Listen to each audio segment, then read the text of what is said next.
مفتی حسین احمد صاحب القاسمی ہمارے درمیان موجود ہیں اور میں بلا کسی تاخیر و تمہید کے حضرت والا سے درخواست کرتا ہوں کہ حضرت والا تشریف لائیں اور اپنے ناصحانہ کلمات سے ہم سامعین کو محظوظ فرمائیں۔ السلام علیکم ورحمۃ اللہ وبرکاتہ۔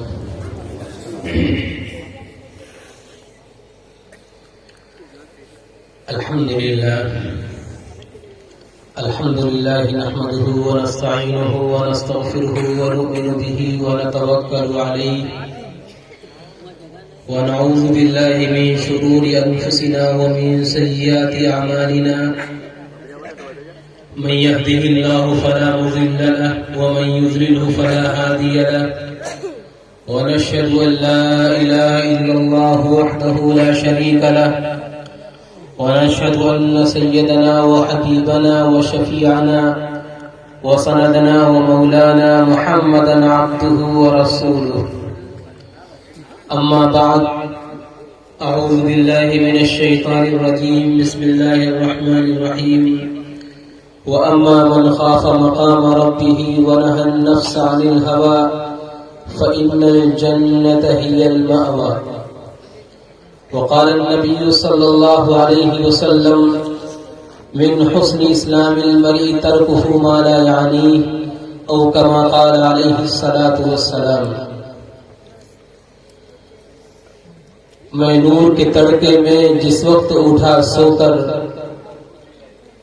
میں نور کے تڑکے میں جس وقت اٹھا سو کر اللہ کی رحمت کے دروازے کھلے پائے، آتی تھی صدا پیغام جو مانگنے والا ہو، ہاتھ اپنے عقیدت سے آگے میرے پھیلائے، جو رزق کا طالب ہو میں رزق اسے دوں گا، جو طالب جنت ہو جنت کی طرف لائے، جس کو گناہوں کی بخشش کی تمنا ہو وہ اپنے گناہوں کی کثرت سے نہ گھبرائے، وہ مائل توبہ ہو میں مائل بخشش ہوں، میں رحم سے بخشوں گا وہ شرم سے پچھتائے، یہ سن کے ہوئے جاری آنکھوں سے میری آنسو، قسمت ہے محبت میں رونا جسے آ جائے، آقائے گدا پرور سائل ہوں تیرے در پر، آقائے گدا پرور سائل ہوں تیرے در پر، میں اور تو کیا مانگوں بس تو مجھے مل جائے۔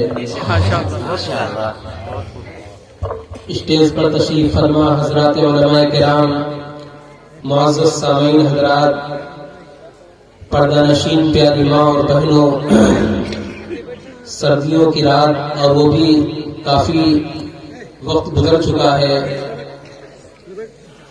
اتنی رات میں اتنی دل جمعی کے ساتھ یہاں پر تشریف رکھنا یقیناً میرے دوستو یہ بہت بڑی بات ہے۔ اللہ تعالی ہم سب کے بیٹھنے کو قبول فرمائے، آمین، سننے سنانے کو قبول فرمائے، آمین، جو باتیں کہی جائیں ان تمام باتوں پر عمل کرنے کی توفیق عطا فرمائے، آمین۔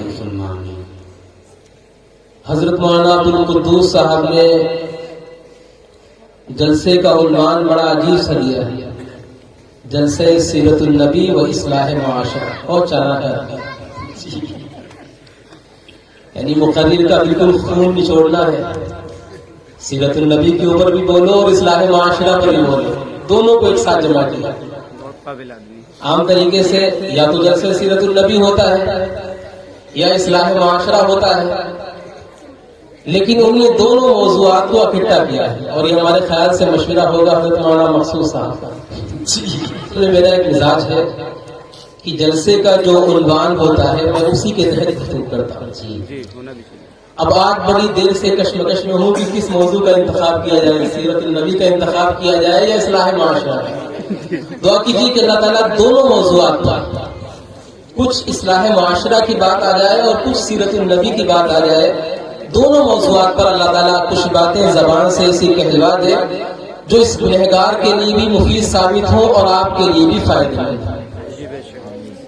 میرے دوستو اگر آپ غور کریں گے تو اللہ کے پیارے حبیب ہم سب کے آقا احمد مجتبی محمد مصطفیٰ صلی اللہ علیہ وسلم در حقیقت بگڑے ہوئے معاشرے کی اصلاح کے لیے دنیا میں تشریف لائے تھے۔ آپ کی دنیا میں آنے سے پہلے یہ معاشرہ کس حد تک بگڑا ہوا تھا یہ آپ نے سنا ہوگا، علماء کرام کی زبانی پڑھا ہوگا کتابوں کے ذریعے. پورا معاشرہ جہالت کے اندھیرے میں ڈوبا ہوا ہے. لیکن میں ایک بہت تلخ بات کہتا ہوں جو شاید عام طریقے سے لوگوں کو اچھی نہیں محسوس ہوتی ہے. وہ معاشرہ جس کے بارے میں آپ سنتے ہیں کہ زمانے جاہلیت کا معاشرہ بڑا خطرناک تھا، زمانے جاہلیت کا معاشرہ بہت بیکار تھا. اللہ کے پیارے حبیب صلی اللہ علیہ وسلم اس دنیا میں تشریف لائے اور آپ نے بڑی قربانیوں کے بعد اس معاشرے کو صالح اور پاکیزہ بنایا. میرے دوستو، اس معاشرے سے کم کوئی گناہ آج ہم نہیں کر رہے. یہ مت سمجھیے، ہم اس کو تو خراب سمجھ رہے ہیں کہ معاشرہ بگڑا ہوا تھا، معاشرہ تباہ ہو چکا تھا، معاشرہ گناہوں کی آگ میں چل رہا تھا، گناہوں کے سیلاب میں ڈوبا ہوا تھا. لیکن اگر غور کریں گے آپ تو ہمارے اور کفار مکہ کے درمیان میں اس فرق کی صرف ایک چیز ہے، وہ ہے کفر اور ایمان. وہ کافر تھے، ہم مسلمان ہیں. لیکن جو گناہ وہ کرتے تھے وہ سارے گناہ آج ہم کر رہے ہیں. کفار مکہ کے یہاں کیا تھا؟ شراب پی جاتی تھی، جوا کھیلا جاتا تھا، سود لیا جاتا تھا، زنا کی جاتی تھی، قتل کیا جاتا تھا، لوگوں کی عزتوں کے ساتھ کھلواڑ کیا جاتا تھا، بےایمانی کی جاتی تھی، لوگوں کے حقوق کو دبایا جاتا تھا، زندہ بچیوں کو درگور کیا جاتا تھا، عورتوں پر ظلم کیا جاتا تھا. میرے دوستو، کون سا ایسا گناہ ہے جو ہم نہیں کر رہے ہیں؟ شراب ہمارے معاشرے میں عام ہوتی جا رہی ہے، زنا پھیلتا جا رہا ہے، جھوٹ ہماری زبانوں پر آ گیا ہے، غیبتیں ہم نے کرنا شروع کر دی ہیں، قتل ہمارے یہاں ہو رہے ہیں. کون سا ایسا گناہ ہے جو آج نہیں کر رہے ہیں؟ اس معاشرے کو تو ہم نے برا سمجھا تھا. وہ کفار مکہ کا معاشرہ تھا. آج ہمارا معاشرہ گناہوں کی آگ میں جل رہا ہے. آج ہمارا معاشرہ گناہوں کی معصیت کے سیلاب میں ڈوب رہا ہے. ہم اس مگن ہیں کہ ہم تو مسلمان ہیں، ہم تو مسلمان ہیں، اللہ کے پیارے حبیب صلی اللہ علیہ وسلم کے نام پر مرنے مٹنے والے ہیں. لیکن حقیقت کے اعتبار سے میرے دوستو، ہمارا معاشرہ آج تباہ ہو چکا ہے. بڑا افسوس ہے. اللہ کے پیارے حبیب ہم سب کے آقا احمد مصطفیٰ محمد مصطفیٰ صلی اللہ علیہ وسلم نے کتنی قربانیاں پیش کر کے، صحابہ کرام نے کتنی قربانیاں پیش کر کے اس بگڑے ہوئے معاشرے کو صالح اور پاکیزہ معاشرہ بنایا. کیسی کیسی مشقتیں برداشت کی، کیسی کیسی قربانیاں پیش کی ہیں، تب جا کر کے وہ بگڑا ہوا معاشرہ، وہ گناہوں کے اندر ڈوبا ہوا معاشرہ ایک دودھ کا دھلا ہوا پاکیزہ اور سچا معاشرہ بن گیا. آج ہم لوگوں نے اسی پاکیزہ اور سچے معاشرے کو اپنے کالے کرتوتوں کے ذریعے، اپنے گناہوں کے ذریعے دوبارہ آگ لگا دیا. اور ہم مطمئن ہو کے بیٹھے ہیں کہ ہم تو اللہ کے نبی کے امتی ہیں، ہم تو مسلمان ہیں. میرے دوستو، ان کے درمیان میں اور ہمارے درمیان میں صرف فرق کی چیز کفر اور ایمان ہے. باقی جتنے گناہ وہ کرتے تھے آج سارے کے سارے گناہ ہو رہے ہیں. آج سارے کے سارے گناہ ہو رہے ہیں. کفار مکہ کی ایک بہت مشہور چیز تھی کہ وہ لوگ اپنی بیٹیوں کو زندہ دفن کرتے تھے، اپنی بیٹیوں کو اپنے ہاتھوں سے دفن کرتے تھے. میرے دوستو، آپ کو تعجب ہوگا آج ہمارے معاشرے کے اندر یہ چیز بھی آہستہ آہستہ آ رہی ہے. آپ لوگ کے گاؤں کے اندر رہنے والے ہیں، آپ کو شاید اتنا خبر نہیں ہوگی. اللہ نے بہت گھومنے کا اتفاق دیا ہے. میں نے دنیا کے کئی ملکوں کا سفر کیا ہے الحمدللہ. وہاں کے بڑے بڑے لوگوں سے میں نے ملاقات کی، وہاں کے بڑے بڑے پڑھے لکھے لوگوں سے ملاقات ہوئی. معلوم چلا کہ آج ہمارا معاشرہ اور مسلمان وہ سارے کے سارے کرتوت کر رہے ہیں اپنی بیٹیوں کے ساتھ میں، اپنے گھر کی عورتوں کے ساتھ میں، جو کفار مکہ کیا کرتے تھے. ہاسپٹل کے اندر بچی پیدا ہوتی ہے، باپ پہلے ہی طے کر لیتا ہے بڑے بڑے اسپتالوں میں کہ اگر بچی ہو تو ہماری بیوی کو بتلا دیا جائے کہ بچی کی اس کا انتقال ہو گیا. وہ باپ گوارا نہیں کر رہا ہے کہ بیٹی پیدا ہو کر کے ہمارے گھر میں پرورش پائے.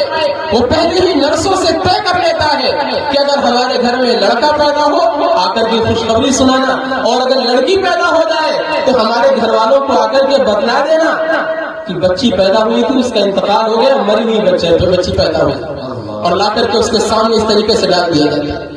میرے دوستوں بڑے سنگین حالات بنتے جا رہے ہیں. ابھی آپ نے اخبار کے اندر ایک نیوز پڑھی ہوگی، آپ کے پڑوس میں ضلع بدایوں ہے، ضلع بدایوں کی آپ نے اسی لاک ڈاؤن میں ایک نیوز پڑھی ہوگی. ایک شوہر، اس کی بیوی ہے، اس کے گھر میں 6 بچیاں ہیں، گھر میں 6 بچیاں ہیں. اب بیوی امید سے ہوئی تو شوہر کا ظلم دیکھیے، اس کا جبر دیکھیے. اس نے جو گھاس کاٹنے کی دراتی ہوتی ہے، ہسیا ہوتا ہے، اس دراتی کے ذریعے عورت کا پیٹ چیک کیا، یہ چیک کرنے کے لیے کہ اب ہونے والی کوئی لڑکی تو نہیں ہے. صرف یہ دیکھنے کے لیے اس ظالم نے اپنی بیوی کا پیٹ چیک کیا. اللہ کی کرنی ایسی کہ اس مرتبہ لڑکا تھا، لیکن وہ دراتی کے زخم کی وجہ سے وہ تاب نہیں لا سکا. بچے کا بھی انتقال ہو گیا اور بیوی کا بھی انتقال ہو گیا. میرے دوستوں کہاں جا رہے ہیں؟ اس زمانے کو تو ہم زمانے جاہلیت کا معاشرہ کہہ کر کے بہت برا سمجھتے ہیں، لیکن آج ہمارے معاشرے کے اندر وہ ساری چیزیں پنپ رہی ہیں، وہ ساری چیزیں وجود میں آ گئی ہیں. ہم سو رہے ہیں، ہم غفلت کے اندر ہیں، ہمارے اپنے معاشرے کی اصلاح کی کوئی فکر نہیں. آج ہمارے معاشرے کے اندر میرے دوستوں گناہوں کو اتنا آسان سمجھ لیا گیا ہے، اتنا آسان سمجھ لیا گیا ہے کہ شاید اتنی آسان کوئی چیز نہیں ہوگی.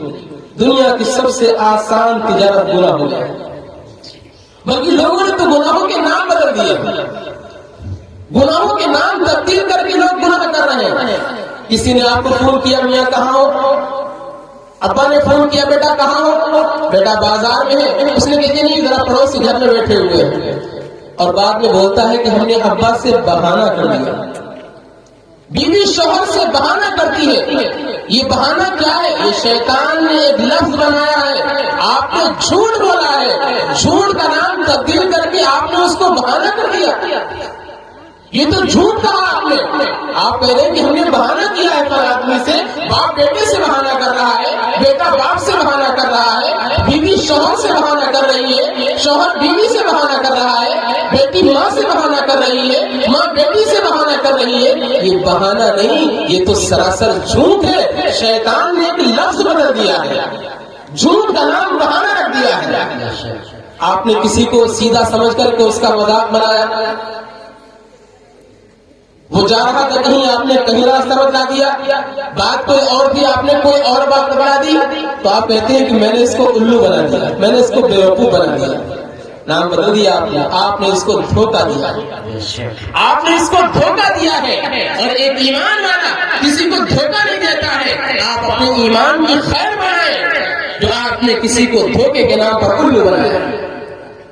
میرے دوستو یہ سارے گناہوں کے نام تبدیل کر کے آج یہ سارے گناہ ہمارے معاشرے کے اندر پلکتے جا رہے ہیں، اور ہمارے دل میں ذرہ برابر خوف نہیں پیدا ہو رہا، ذرہ برابر ڈر نہیں پیدا ہو رہا. کتنے سنگین حالات بنتے جا رہے ہیں دنیا کے، کتنے خطرناک حالات بنتے جا رہے ہیں دنیا کے. خاص طریقے سے مسلمانوں کے سامنے مسائل کا پہاڑ ہے، مسلمانوں کے سامنے مسائل کا پہاڑ ہے. یہ مسلمانوں کے سامنے جو مسائل آئے ہوئے ہیں اور جو مسائل پیدا ہوئے ہیں میرے دوستوں کوئی اور چیز نہیں، قرآن کہہ رہا ہے وَمَا أَصَابَكُم مِّن مُّصِيبَةٍ فَبِمَا كَسَبَتْ أَيْدِيكُمْ. یہ تمہارے اپنے کالے کرتوت ہیں، یہ تمہارے اپنے گناہ ہیں. انسانوں کے جب اعمال بگڑتے ہیں، اور خاص طریقے سے مسلمانوں کے جب اعمال بگڑتے ہیں، اللہ تعالیٰ حالات کو بدل دیتا ہے. اس حالات دنیا کے اللہ کے قبضے قدرت میں ہیں، دنیا کے بادشاہوں کے دل اللہ کے قبضے قدرت میں ہیں. اللہ جب چاہے گا انہی لوگوں کو ظلم پر آمادہ کر دے گا، اللہ جب چاہے گا انہی لوگوں کو انصاف کرنے پر آمادہ کر دے گا. لیکن شرط یہ ہے کہ آپ کے اعمال بدلنا چاہیے. جب تک آپ کے اعمال نہیں بدلیں گے، جب تک اللہ حالات کو نہیں بدلے گا. ہماری سوچ یہ ہے کہ فلاں آ جائے، فلاں حکومت ختم ہو جائے، فلاں چلا جائے تو حالات اچھے ہو جائیں گے. نہیں میرے دوستوں، کسی کے آنے جانے سے حالات نہیں بدلتے ہیں. کوئی حکومت آتی ہے، کوئی حکومت جاتی ہے، حکمراں بدلنے سے حالات نہیں بدلتے ہیں، اعمال بدلنے سے حالات بدلتے ہیں. یہ تو جو شکست کردہ قومیں ہوتی ہیں، جو پسماندہ قومیں ہوتی ہیں، ان کی سوچ وہ ہوتی ہے کہ اگر فلاں آدمی جیت جائے گا تو ہمارے حالات اچھے ہو جائیں گے، فلاں پارٹی آ جائے گی تو ہمارے حالات اچھے ہو جائیں گے. میرے دوستوں مسلمانوں کے لیے کوئی اپنا سگا نہیں، مسلمانوں کے لیے اپنا کوئی نہیں ہے. میرے دوستوں یہ آتا ہے تب بھی پریشانی ہے، وہ آتا ہے تب بھی پریشانی پریشانی ہے. مجھے ایک لطیفہ یاد آیا. ایک صاحب کی 2 بیٹیاں تھیں. انہوں نے ایک بیٹی کی شادی ایک برتن بنانے والے کے یہاں کی، جس کو ہمارے یہاں کمہار کہتے ہیں، برتن بنانے والا، مٹی کے برتن بنانے والا. دوسری بیٹی کی شادی ایک کاشتکار کے ساتھ میں کی، جو کاشتکاری کر کے اناج کو اگاتا تھا، غلہ کو اگاتا تھا. بیوی نے کہا کہ میاں بہت دن ہو گئے، دونوں بیٹیوں کی خبر لے کر کے آؤ، دونوں بیٹیاں کس حال میں ہیں. یہ صاحب چلے، پہلے اس بیٹی کے یہاں گئے جس کے گھر پہ برتن بنائے جاتے تھے، مٹی کے برتن تیار کیے جاتے تھے. باپ نے جا کے پوچھا بیٹی کیا حال ہے؟ کہا ابا جان حال کیا بتائیں، برتن برتن بن کر کے سامنے لگے ہوئے ہیں، برتنوں کا ڈھیر تیار ہے، لیکن آسمان پر بادل، آسمان پر بجلیاں کڑک رہی ہیں. اگر بارش ہو گئی، اگر آسمان سے بارش ہو گئی تو یہ سارے برتن تباہ ہو جائیں گے اور ہم تو خسارے کے اندر چلے جائیں گے، ہم برباد ہو جائیں گے. باپ وہاں سے اٹھا دوسری بیٹی کے یہاں گیا جس کے یہاں کاشتکاری ہوتی تھی. پوچھا بیٹی کیا حال ہے؟ بیٹی نے کہا ابا جان حال کیا بتائیں، اناج کو بو دیا گیا ہے، آسمان پر بادل اٹھے ہوئے ہیں، اگر بارش ہو جاتی ہے تو ہماری فصل لہلا جائے گی، ہم کامیاب ہو جائیں گے، ہمارے گھر میں خوشحالی آ جائے گی، ہماری فصل کامیاب ہو جائے گی. باپ خاموشی سے گھر پہ آ گیا. بیوی نے پوچھا کیا حال ہے؟ کہا حال کیا بتائیں، بارش ہوتی ہے تب بھی برباد ہے، نہیں ہوتی ہے تب بھی برباد ہے. ایک طرف تو نقصان ہے، بارش ہوتی ہے تو ایک بیٹی کا نقصان ہے اور نہیں ہوتی ہے تو دوسری بیٹی کا نقصان ہے. میرے دوستو چاہے یہ آئے تب بھی آپ کا نقصان ہے، چاہے وہ آئے تب بھی آپ کا نقصان ہے. آپ کا فائدہ اور آپ کا بھلا کسی سے نہیں ہوگا. آپ کا بھلا کب ہوگا؟ جب آپ کے اپنے اعمال صحیح ہوں گے، اللہ کے فیصلے صحیح ہوں گے. آپ کے اعمال اچھے ہوں گے، اللہ کے فیصلے اچھے ہوں گے. آپ کے اعمال شریعت کے مطابق ہوں گے، اللہ کے فیصلے آپ کے مطابق ہوں گے. اور اگر آپ کے اعمال بگڑ جائیں گے تو میرے دوستو اللہ کے فیصلے بدل جائیں گے. آج فیصلے بدلے ہوئے ہیں، رب دیکھ رہا ہے، اللہ ساری کائنات کا مشاہدہ کر رہا ہے. دنیا میں جو ظلم و ستم چل رہا ہے اللہ کی نگاہ سے کوئی پوشیدہ نہیں ہے، ایک ذرہ بھی اللہ کی نگاہ سے پوشیدہ نہیں ہوتا ہے. اللہ چاہے گا تو منٹوں سیکنڈوں میں حالات تبدیل کر دے گا، لمحوں کے اندر حالات تبدیل ہو جائیں گے. لیکن حالات تبدیل کرنے کے لیے آپ کو اپنے اعمال تبدیل کرنا ضروری ہے. وجہ اس کی ہے میرے دوستو، آپ کے اعمال اگر تبدیل نہیں ہوں گے تو اللہ راضی نہیں ہوگا. وہ اللہ جس نے آپ کو ساری نعمتیں دے رکھی ہیں، سر کے بالوں سے لے کر کے پیر کے ناخن تک، جس اللہ کے دیے ہوئے انعامات میں آپ گھرے ہوئے ہیں، ذرا سوچیے، تصور کیجیے، سر کے بالوں سے لے کر کے پیر کے ناخن تک اللہ نے کتنی نعمتیں آپ کو دے رکھی ہیں، کتنی بڑی بڑی نعمتیں اللہ نے آپ کو دے رکھی ہیں. میرا بھی ایکسیڈنٹ ہوا، پیر ٹوٹ گیا، آپریشن ہوا، مجھے اب اس پیر کی قدر محسوس ہو رہی ہے. آپ کے دونوں پیر صحیح سلامت ہے، ابھی آپ کو اس کی قدر محسوس نہیں ہوتی، مجھے محسوس ہو رہی ہے.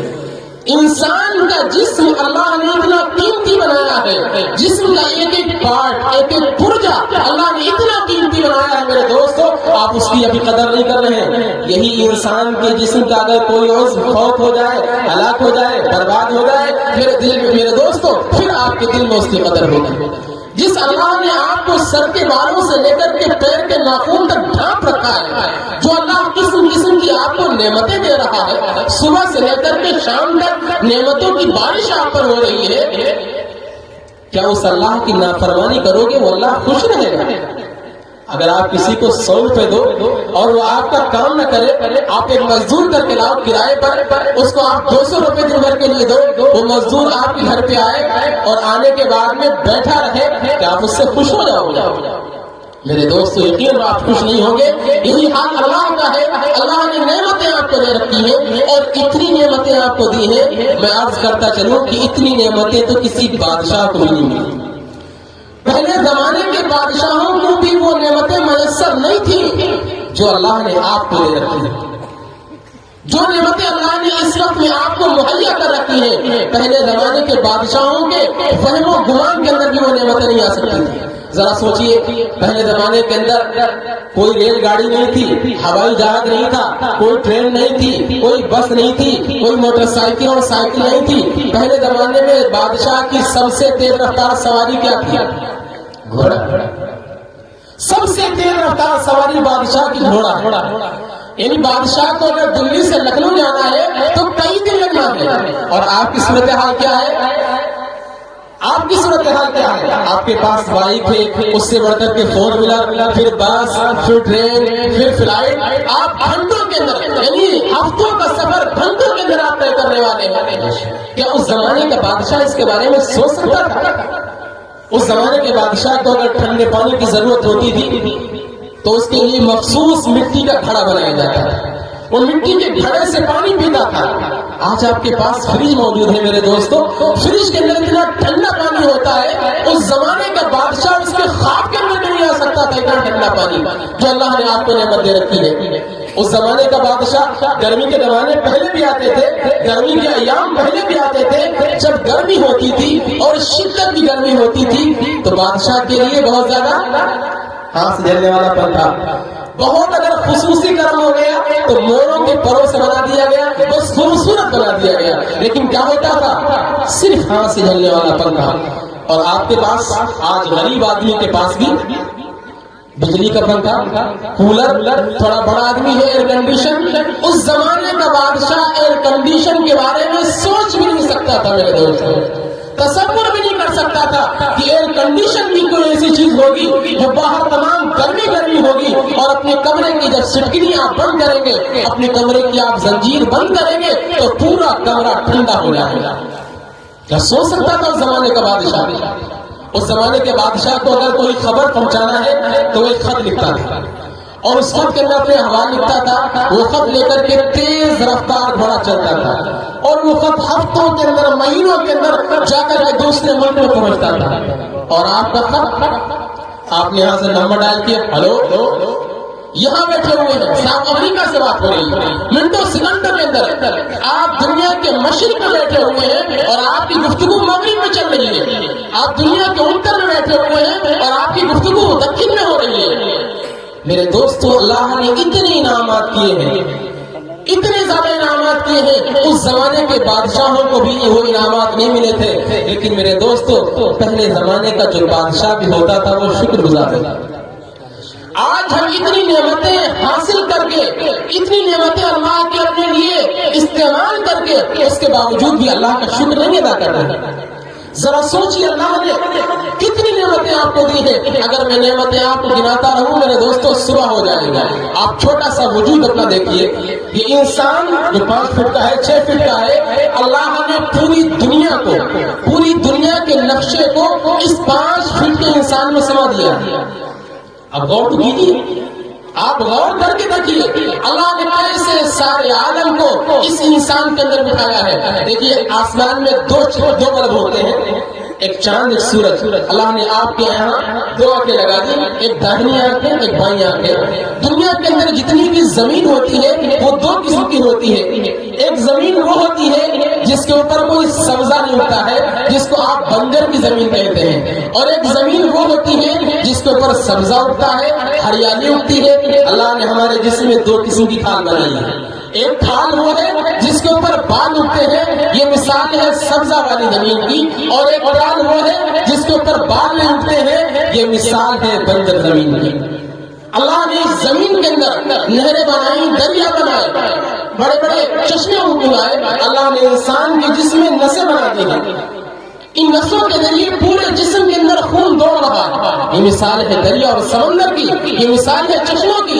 میرے دوستو، اللہ نے جنگل بنایا، جنگل کے اندر جانور بنائے. اللہ نے آپ کے سر میں بال بنا دیے، ان بالوں کے اندر جو ڈال دی. آپ غور کر کے دیکھیے اللہ نے زمین بنائی. جب یہ زمین بنائی، علماء کرام موجود ہیں، جب یہ زمین بنائی تو یہ زمین ڈاواڈول ہو رہی تھی، ایسے ہی نہیں تھی. اللہ نے پہاڑوں کی میخیں گاڑ دی، والجبال اوتادا، پہاڑوں کی میخیں گاڑ دی. زمین اپنی جگہ پر رک گئی. اگر میرے دوستو میرا گوشت بغیر ہڈیوں کے ہوتا تو یہ گوشت ڈاواڈول ہوتا ہے، گوشت ہلتا رہتا. اللہ نے ہمارے اندر ہڈیوں کا ایک پہاڑ بنا دیا ہے، اس پہاڑ نے ہمارے اس گوشت کو روک لیا ہے. آپ غور کیجیے اپنے اندر، اللہ نے ساری دنیا کو، پورے عالم کو آپ کے اندر سما دیا. ایک چھوٹا سا وجود آپ کا 5 فٹ کا وجود ہے، اللہ نے ساری دنیا کا نقشہ آپ کے اندر کھینچ دیا ہے. اس کے باوجود بھی میرے دوستو ہم اللہ کا شکر نہیں ادا کرتے اور اللہ کی نافرمانی کرتے ہیں. آپ کیا تھے؟ آپ کے پاس کیا تھا؟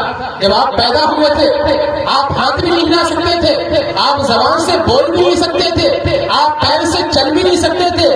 وہی تو اللہ ہے جس نے آپ کے ہاتھ میں پکڑنے کی طاقت پیدا فرمائی، آپ کے پیر میں چلنے کی قوت عطا فرمائی، آپ کی آنکھ میں دیکھنے کی صلاحیت عطا فرمائی، آپ کی زبان میں بولنے کا اللہ نے آپ کو ملک عطا فرمایا۔ میرے دوستو، اس اللہ کی نعمتوں کو آپ کس طریقے سے جھٹلائیں گے اور اللہ کی نعمتوں کو استعمال کر کے کیسے آپ گناہ کریں گے؟ مجھے ایک واقعہ یاد آیا، آپ نے سنا ہوگا ایک بہت بڑا بادشاہ گزرا ہے محمود، اس کا ایک غلام تھا ایاز۔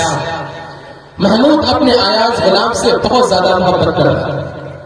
ایاز گاؤں کا رہنے والا تھا، انگوٹھا ٹیک، جاہل، ان پڑھ تھا، لیکن صورتحال یہ تھی کہ محمود جو بادشاہ تھا وہ ایاز سے اتنی محبت کرتا تھا کہ ایاز کی گفتگو کے سامنے، ایاز کی بات کے سامنے کسی وزیر کی بات کو نہیں مانتا تھا۔ جو وزیر پڑھے لکھے تھے، دانشور تھے، شہر کے رہنے والے تھے، لیکن بادشاہ ایاز کے سامنے ان کی بات کو ٹھکرا دیتا تھا۔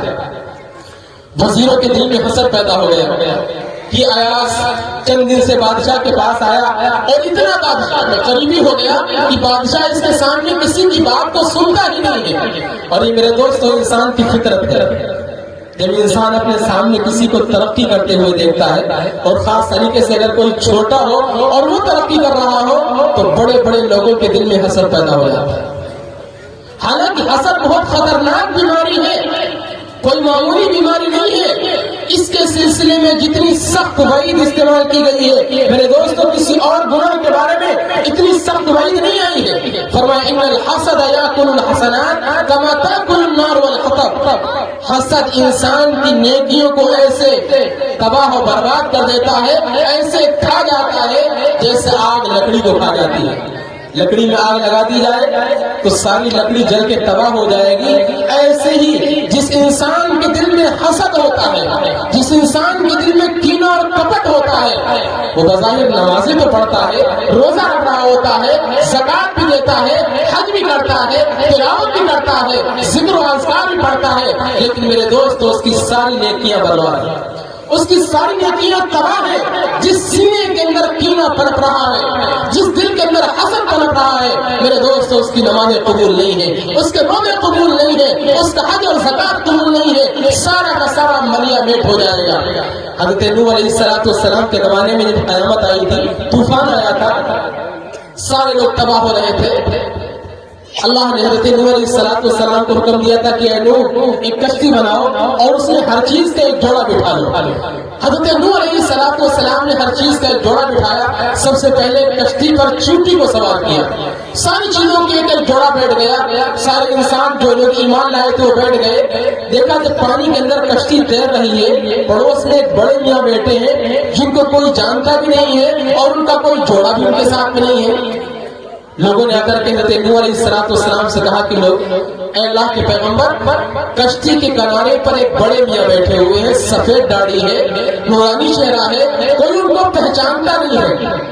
نوح علیہ السلام نے کہا بلا کے لاؤ، اس کو لے کر کے آئے۔ نوح علیہ السلام سمجھ گئے یہ ابلیس ہے، یہ ابلیس ہے۔ نوح علیہ السلام نے اسے پکڑ لیا اور کہا کہ کمبخت، تیری وجہ سے ساری دنیا آج ہلاک ہو رہی ہے، تیری نالائکی کی بنیاد پر، تیرے بہکانے کی بنیاد پر آج ساری دنیا سیلاب کی نظر ہو رہی ہے، ساری دنیا تباہ و برباد ہو رہی ہے، اور تو ہی بچ کر کے میری کشتی میں آ گیا۔ تجھے ڈوب جانا چاہیے تھا، تو بچ کر کے میری کشتی میں کیوں آ گیا؟ تو کہنے لگا چھوڑ دو، میں آپ کی کشتی سے چلا جاؤں گا۔ نوح علیہ السلام نے کہا نہیں، ایسے نہیں چھوڑوں گا۔ ہمیں اپنی زندگی کا اہم نچوڑ بتلا کے جا، تیرے پاس سب سے خطرناک ہتھیار کون سا ہے جس کے ذریعے تو لوگوں کو سب سے زیادہ تباہ و برباد کرتا ہے؟ اپنا سب سے خطرناک ہتھیار بتلا کے جا، تب میں تجھے چھوڑوں گا۔ اس نے کہا چھوڑ دو، بتلا دوں گا۔ نوح علیہ السلام نے چھوڑ دیا۔ اس نے کہا نوح، میرے سب سے خطرناک ہتھیار دو چیزیں، دو گناہ ایسے ہیں جو سب سے زیادہ خطرناک ہیں اور میں سب سے زیادہ لوگوں کو تباہ و برباد اسی کے ذریعے کرتا ہوں۔ اے نوح، ایک تکبر ہے اور ایک حسد ہے، ایک تکبر اور ایک حسد۔ اے نوح، یہی دو گناہ ایسے تھے جس نے مجھے تباہ و برباد کیا۔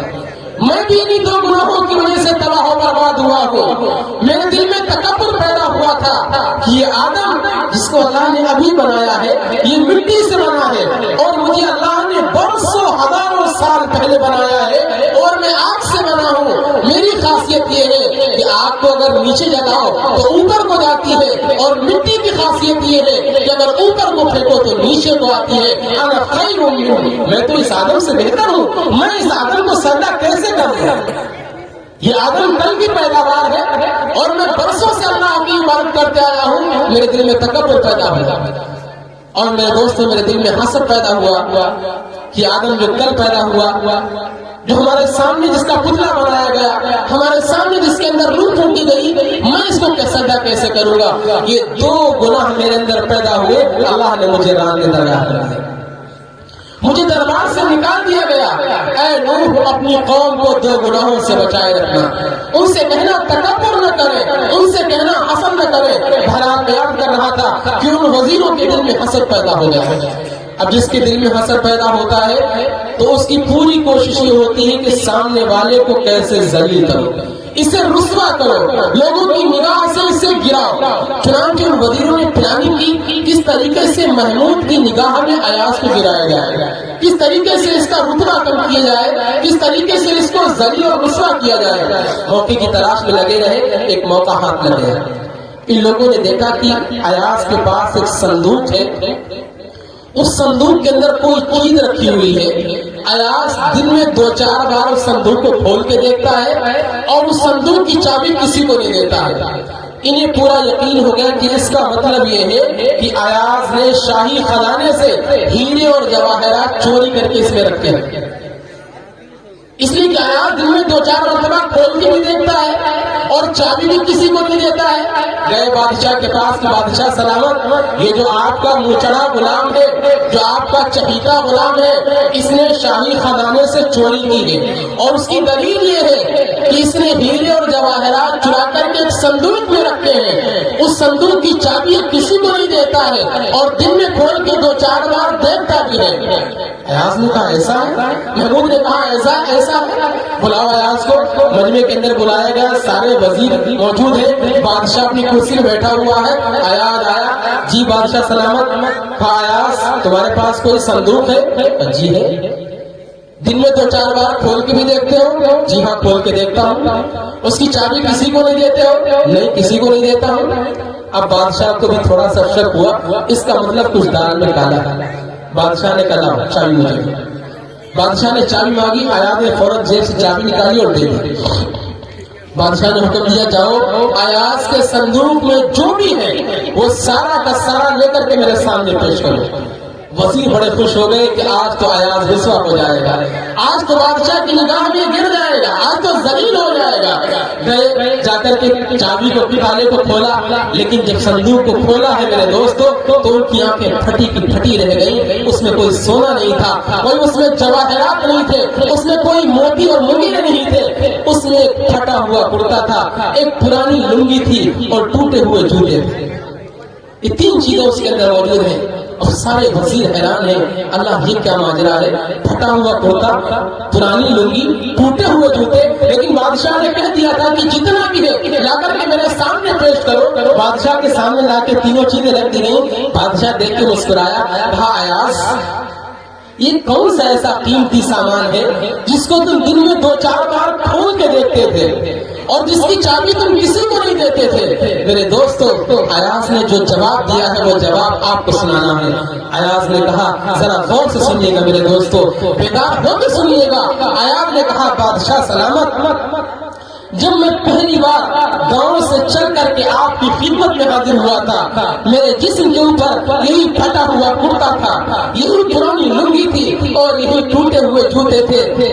آج جو ہمارے جسم پر بہترین لباس ہے، ہمارے پیر میں جو شاندار جوتا ہے، یہ سب آپ کا عطیہ ہے۔ میں روزانہ کھول کے اس لیے دیکھتا تھا کہ ایاز تیرے پاس تو کچھ بھی نہیں تھا، جب تو آیا تھا تیرے پاس کچھ بھی نہیں تھا، پھٹا ہوا کرتا تھا، پرانی لنگی تھی، ٹوٹے ہوئے جوتے تھے۔ ایاز بادشاہ کی کبھی نافرمانی مت کرنا۔ میرے دوستو ہم تو ایاز سے بھی گئے گزرے ہو گئے، ہم تو ایاز سے بھی گئے گزرے ہو گئے۔ جب ہم اس دنیا میں آئے تھے کون سا ہمارے پاس لباس تھا، کون سے ہمارے پیر میں جوتے تھے، کون سا ہمارے پاس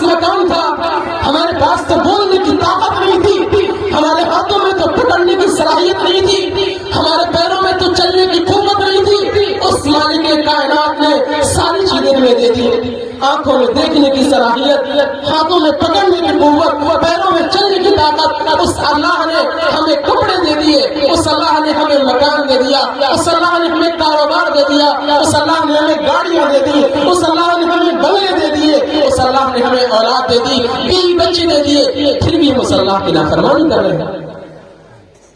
آیات تو کہہ رہا ہے کہ بادشاہ کی نافرمانی نہ کرنا، اس لیے کہ بادشاہ نے انعام کیا ہے، اس مالک کے کائنات نے سارے انعام کیے ہیں، اور رات دن ہم اس مالک کے کائنات کی نافرمانی کرتے ہیں۔ آنکھ کھلتی ہے گناہ پر، آنکھ بند ہوتی ہے گناہ پر، پورے دن گناہ کے علاوہ میرے دوستوں کوئی نظر نہیں آتا ہے۔ پورے دن ہمارے کاروبار سے لے کر کے، ہمارے اٹھنے بیٹھنے سے لے کر کے، ہماری تجارت اور زراعت سے لے کر کے، ہمارے گفت و شنید سے لے کر کے، ہمارے کھانے پینے سے لے کر کے، سب کے سب ہم گناہ میں ڈوبے ہوئے ہیں۔ کیا منہ دکھاؤ گے اللہ کے سامنے چل کر؟ کیا تمہیں اللہ کے سامنے جانا نہیں؟ کہ یہ دنیا چھوڑنا نہیں ہے؟ جس دنیا کے لیے تم حلال اور حرام کی پرواہ کیے بغیر کما رہے ہو، جس مال و دولت کو تم اکٹھا کر رہے ہو، کیا ایمان و دولت تمہارے ساتھ چلا جائے گا؟ کیا دنیا کی جس عزت کے لیے تم جھوٹ بول رہے ہو، لوگوں کی عزت دلوا رہے ہو، لوگوں کی غیبتیں کر رہے ہو، کیا وہ لوگ تمہارے ساتھ چلے جائیں گے؟ کیا جس اولاد کی خاطر تم سود لے رہے ہو، بیاج لے رہے ہو، تم جوا کھیل رہے ہو، کیا وہ اولاد قبر میں تمہارے کام آ جائے گی؟ کیا جس بیوی کے لیے تم حلال حرام کی پرواہ کیے بغیر مال کو جمع کر رہے ہو، یہ بیوی تمہارے کام آ جائے گی؟ اللہ کے سامنے میرے دوستوں جانا ہے، اللہ کے سامنے جانا ہے، اللہ کے سامنے حاضر ہونا ہے، اور یاد رکھیے فَمَن يَعْمَلْ مِثْقَالَ ذَرَّةٍ خَيْرًا يَرَهُ وَمَن يَعْمَلْ مِثْقَالَ ذَرَّةٍ شَرًّا يَرَهُ۔ رائی کے دانے کے برابر اگر اچھائی کر کے جاؤ گے وہ بھی سامنے آئے گی، اور رائی کے دانے کے برابر اگر گناہ کر کے جاؤ گے تم تو گناہ کر کے بھول جاؤ گے، لیکن میرے دوستو وہ بھی سامنے آئے۔ دنیا کی زندگی میں کتنے گناہ کیے، کتنی اللہ کی نافرمانیاں کی، آپ کو نہیں یاد ہوگا۔ کہاں کہاں پر اللہ کے نبی کے حکموں کو توڑا، آپ بھول گئے ہو گے۔ کتنی غیبتیں کی، کتنا جھوٹ بولا، کتنے بڑے بڑے گناہ کبیرہ کیے، سارے کے سارے بھول گئے ہو۔ لیکن یاد رکھنا میرے دوستو، اللہ کے یہاں ساری چیزیں محفوظ ہیں، اور اللہ تعالیٰ کل قیامت کے دن جہاں اولین اور آخرین سب کا مجمع ہوگا، آدم علیہ السلام سے لے کر کے قیامت تک کے سارے انسان موجود ہوں گے، انبیاء بھی ہوں گے، رسول بھی ہوں گے، اولیاء بھی ہوں گے، اتقیاء بھی ہوں گے، صوفیاء بھی ہوں گے، علماء بھی ہوں گے، محدث بھی ہوں گے، مفسر بھی ہوں گے، امام بھی ہوں گے، سارے کے سارے لوگ موجود ہوں گے۔ وہاں اللہ تعالیٰ تمہارے ایک ایک گناہ پر 8 گواہ پیش کرے، ہمارے ایک ایک عمل پر ایک گواہ نہیں، 8 گواہ پیش ہوں گے۔ اللہ تعالیٰ سب سے پہلے زمین کو بلائے گا، یومئذ تحدث اخبارها بأن ربك اوحى لها۔ زمین کے جس حصے پر آپ نے گناہ کیا ہے، آپ بھول گئے کہاں کہاں گناہ کیا، آپ بھول گئے کہاں کہاں ہم نے غیبتیں کی ہیں، لیکن زمین کا وہ حصہ آپ کا موبائل فون ہے، آپ کا کیمرہ ہے۔ اس طریقے سے کیمرے کے ذریعے ہم جہاں چاہتے ہیں فوٹو لے لیتے ہیں، جس چیز کا چاہتے ہیں ریکارڈ محفوظ کر لیتے ہیں۔ زمین کا وہ حصہ ہمارا سارا فوٹوز اور ہمارے سارے ویڈیو اس نے بنائے ہیں، اللہ کے سامنے ساری فلم نقل کر دی جائے گی۔ دیکھو یہ بندہ ہے جس نے ہماری دھرتی کے اوپر فلاں جگہ پر ہمارے اوپر گناہ کیا تھا۔ زمین کا وہ سارا حصہ جہاں آپ نے جرم کیے ہیں، جہاں آپ نے کھڑے ہو کر کے پاپ کیے ہیں، جہاں آپ نے گناہوں کا ارتکاب کیا ہے، میرے دوستو وہ سارے کے سارے زمین کے ٹکڑے، وہ زمین و دھرتی کے حصے اللہ کے سامنے بولیں گے یومئذ تحدث اخبارها بأن ربك اوحى لها۔ رب کا حکم ہوگا، زمین کہے گی اے اللہ میرے سامنے یہ فوٹو موجود ہے، یہ کیمرے کے ذریعے ہم نے اپنے کیمرے کے ذریعے سارا ویڈیو اور ساری پکچر بنائی۔ سب سے پہلا گواہ اللہ زمین کو پیش کرے گا، دوسرا گواہ وہ زمان دن کے جس حصے میں آپ نے گناہ کیا ہے، جس گھڑی کے اندر جتنے بڑے آپ نے گناہ کیا ہے، وہ حصہ وہ گھڑی آپ کے پاس آئے گا۔ ینادی کل یوم انا یوم جدید وانا فیما تعمل فی شہید۔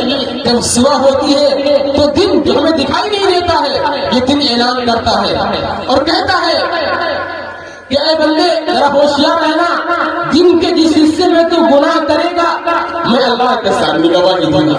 اگر آپ نے 12 بجے گناہ کیا ہے، آپ گناہ کا ٹائم بھول چکے ہیں، لیکن دن کا وہ حصہ محفوظ کر لیا گیا ہے، وہ حصہ موجود کر لیا گیا ہے، دن کا وہ حصہ آپ کے سامنے گناہ کرے تو گواہی دے گا اللہ کے سامنے۔ یہ دو گواہ پیش ہو جائیں گے، یہ دونوں خارجی گواہ ہیں، زمین اور زمان، یہ دونوں پیش ہو گئے تو اللہ تبارک و تعالیٰ کہے گا یہ جو زبان چل رہی ہے اس زبان کو گواہی کے طور پر پیش کیا جائے گا۔ آج زبان ہمارے قابو میں ہے، جیسے چاہیں گے ہم بولیں گے، جو ہماری مرضی کے اندر آئے گا آج ہم بولیں گے، لیکن کل یہ ہمارے قابو سے نکل جائے گی، کل یہ اللہ کے حکم کے مطابق چلی جائے گی۔ یوم تشہد علیہم السنتہم، یہ زبان ہمارے خلاف بولے گی کہ اللہ اس نے ہمارے ذریعے فلاں کو گالی دی تھی، فلاں کو کمینہ کہا تھا، فلاں کو برا بھلا کہا تھا۔ یہ زبان جو آج ہمارے قابو کے اندر ہمارے کنٹرول میں ہے، میرے دوستو یہ زبان ہمارے سارے گناہوں کو بیان کرے گی۔ آج دنیا میں کسی کو گالی دینا بہت آسان ہے، کسی کو برا بھلا کہنا بہت آسان ہے، کسی کی عزت اتارنا زبان کے ذریعے بہت آسان ہے، لیکن میرے دوستو زبان سے نکلا ہوا ایک ایک جملہ، زبان سے نکلا ہوا ایک ایک کلمہ یہ اللہ کے سامنے خود زبان بتلائے گی۔ آج دنیا میں دل دکھا لیجیے، زبان کے بول بول کے دنیا میں لوگوں کا دل دکھا لیجیے، کل یہی زبان ہمارے خلاف گواہ بن کے پیش آئے گی۔ میرے دوستو آج کل ہمارے ذہن کے اندر ایک رہتا ہے کہ چلو دنیا کے اندر مستی کر لو، جو ہوگا سو دیکھا جائے گا، دیکھ لیا جائے گا، زبان گواہی دے گی، فلاں گواہی دے گی۔ یاد رکھیے یہ مسئلہ بہت سنگین ہے۔ اللہ نے اگر سوال کر لیا کہ بول تو نے زبان کے ذریعے فلاں کی بے عزتی کیوں کی تھی، فلاں کو گالی کیوں دی تھی، تو اللہ کے سامنے جواب نہیں دے پاؤ گے، اللہ کے سامنے کھڑے نہیں ہو پاؤ گے۔ وہاں تو بڑے بڑے انبیاء کانپ رہے ہوں گے، بڑے بڑے رسول کانپ رہے ہوں گے۔ حضرت عبد القادر جیلانی رحمۃ اللہ نے اپنی کتاب کے اندر لکھا ہے کہ حضرت عیسیٰ علیہ السلام جو اللہ کے پیغمبر بھی ہیں، اللہ کے رسول بھی ہیں، اللہ کے چہیتے بھی ہیں، کل قیامت کے دن جب یہودیوں کو بلایا جائے گا تو یہودیوں سے اللہ پاک پوچھیں گے کہ اے یہودی قوم، تم نے ہمیں چھوڑ کر کے یعنی اللہ کو چھوڑ کر کے عیسیٰ کو اور مریم کو اپنا خدا کیوں بنایا تھا؟ یہ یہودی مکار قوم دنیا کے اندر سب سے بڑی جھوٹی ہے، وہاں بھی اللہ کے سامنے جھوٹ بولے گی کہ اللہ ہم نے اپنی مرضی سے نہیں بنایا تھا، بلکہ ہمارے جو پیغمبر عیسیٰ ہیں، عیسیٰ علیہ السلام نے ہم سے کہا تھا کہ اللہ کو خدا مت بناؤ، ہمیں اور ہماری ماں کو معبود بناؤ۔ تو میرے دوستو اللہ تعالیٰ عیسیٰ علیہ السلام کو بلائیں گے، عیسیٰ علیہ السلام سامنے موجود ہوں گے، اللہ تعالیٰ صرف ایک سوال کرے گا۔ عیسیٰ علیہ السلام بھی جان رہے ہیں کہ اللہ تعالیٰ صرف اتمام حجت کے لیے پوچھ رہا ہے، اللہ جانتا ہے کہ میں نے اللہ کو چھوڑ کر کے اپنے آپ کو میں معبود نہیں کہلوایا تھا، لیکن اس کے باوجود کیا صورتحال ہوگی؟ شیخ عبد القادر جیلانی رحمۃ اللہ نے لکھا ہے کہ جب اللہ تبارک و تعالی حضرت عیسیٰ علیہ السلام سے اتنا سوال کریں گے، انت قلت للناس، اے عیسیٰ کیا تم نے لوگوں سے کہا تھا؟ صرف ایک جملہ ہوگا، انت قلت للناس، اے عیسیٰ کیا تم نے لوگوں سے کہا تھا؟ حضرت شیخ عبد القادر جیلانی رحمۃ اللہ نے لکھا ہے کہ اتنے سوال میں حضرت عیسیٰ علیہ السلام کی کیفیت یہ ہوگی کہ پورے جسم سے جہاں پر رونقیں ہیں، جہاں سے پسینہ نکلتا ہے، وہاں سے خون کے فوارے جاری ہیں۔ اللہ کے ایک سوال کا اتنا ڈر ہوگا، اللہ کے سوال کی اتنی ہیبت ہوگی، پورے جسم سے خون کے فوارے جاری ہو جائیں گے۔ میرے دوستو اگر اللہ نے ہم سے سوال کر لیا، اللہ کا پیغمبر ہے، جانتا ہے کہ یہودی جھوٹ بول رہے ہیں، وہ جانتے ہیں کہ اللہ بھی جانتا ہے کہ ہم سچے ہیں، یہودی جھوٹے ہیں، لیکن اللہ کے سوال کرنے پر یہ کیفیت ہوگی، میرے دوستو ہوا شوا کی کیا حالت ہوگی۔ اس لیے زبان دنیا میں اور چھوٹی سے ہے، جرم کبیر و جرم کبیر، جرم صغیر و جرم کبیر، اس کا سائز تو بہت چھوٹا ہے لیکن اس سے صادر ہونے والا گناہ بہت بڑا ہوتا ہے۔ تو اللہ تعالیٰ تیسرا گواہ اس زبان کو پیش کریں گے، یوم تشہد علیہم السنتہم، زبان اپنے سارے گناہوں کو بیان کر دے گی، پھر اللہ تبارک و تعالیٰ زبان کو پر مہر لگا دے گا۔ اليوم نختم على افواههم وتكلمنا ايديهم وتشهد ارجلهم بما كانوا يكسبون۔ اب اللہ تعالیٰ زبان پر مہر لگا دیں گے اور چوتھا گواہ پیش کیا جائے گا انسان کے سارے اعضاء، ہاتھ بولے گا اے اللہ فلاں کو مارا تھا ہمارے ذریعے، پیر بولیں گے اے اللہ فلاں جگہ گناہ کرنے کے لیے ہمارے ذریعے گیا تھا. یہ سارے کے سارے آدھا میرے دوست ہمارے خلاف کھڑے ہو جائیں گے. جب سارے آدھا ہمارے خلاف گواہی دینے لگیں گے تو انسان حیرت سے رہے گا لما شہدتم علینا، لما شہدتم علینا، ارے ہاں تجھے کیا ہو گیا ہے؟ تیرے مزے کے لیے میں نے کام کیا تھا، پہلے تجھے کیا ہو گیا ہے؟ تجھے مزہ دینے کے لیے میں نے یہ گناہ کیا تھا، آج تمہارے خلاف بھی ہو گیا ہے. وہ کہے گا ہمیں آج اللہ نے بولنے کا، آج ہمارے موافق نہیں ہے، آج ہمارے موافق نہیں ہے، آج اللہ کے حکم کے مطابق ہے. اللہ جو ہمیں بتلائے گا میرے دوست، اللہ جو ہمیں حکم دے گا ہم سارے کے سارے گناہ تیرے کھول کر کے بیان کر دیں گے. میرے دوستو سارا چٹا کٹا ہمارا سامنے ہے. آج ظلم کر لیجیے ہاتھوں کے ذریعے، جتنی طاقت اللہ نے آپ کو دی ہے. آج لوگوں کو طاقت پر غرور ہوتا ہے، جتنی طاقت آپ کو اللہ نے دی ہے اپنی طاقت کے نشے میں آ کر کے آپ ظلم کر لیجیے. یاد رکھیے پائی پائی کا حساب دینا پڑے گا آپ کو، ذرے ذرے کا حساب دینا پڑے گا آپ کو، کوئی بھی وہاں چھوڑا نہیں جائے گا. آپ پیروں کے ذریعے جتنے گناہ چاہیے کر لیجیے، کل قیامت کے دن یہ پیر ہمارے خلاف کھڑے ہو جائیں گے. آج نگاہوں کے ذریعے، آنکھوں کے ذریعے چاہے جتنی بدنظری کر لیجیے، چاہے جتنے گناہ کر لیجیے، یہ آنکھیں ہمارے خلاف گواہی دیں گی. میرے دوست یہ چار گواہ پیش ہو جائیں گے تو اللہ تبارک و تعالیٰ فرمائے گا کہ دنیا کا ہم نے ایک نظام بنایا تھا، اے انسان تجھے خبر نہیں تھی، ہم نے اس کائنات کا ایک نظام بنایا تھا، تیرے اوپر ہم نے 2 فرشتے مقرر کیے تھے، کرامن کاتبین یعلمون ما تفعلون. تجھے خبر نہیں تھی، تو سو جاتا تھا لیکن یہ فرشتے تیرے پاس رہتے تھے.